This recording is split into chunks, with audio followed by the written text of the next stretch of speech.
В Судаке, недалеко от Генуэзской крепости, вы можете посетить кафе-ресторан «Красный дракон». Здесь можно одновременно любоваться видом на море и крепость, при этом наслаждаясь блюдами европейской и японской кухни. «Красный дракон» в первую очередь – это дом суши. Уже на протяжении многих лет здесь готовят суши, которые полюбились всем судакчанам. Если вы не можете выбраться из дома, то можно заказать суши домой.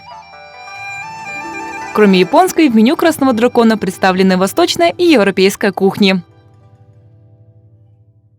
Если вы все же решите выбраться из дома, то вам нельзя пройти мимо кафе-ресторана «Красный дракон».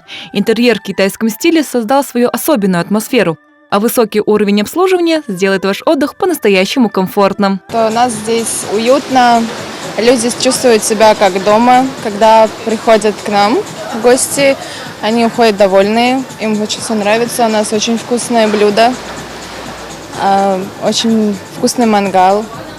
То есть вся кухня у нас, в общем, вкусная. Если вы отдыхаете в Судаке, то непременно загляните в «Красный дракон». Здесь вас всегда ждут. Мы приглашаем к нам в «Красный дракон», город Судак. Мы вас с нетерпением ждем.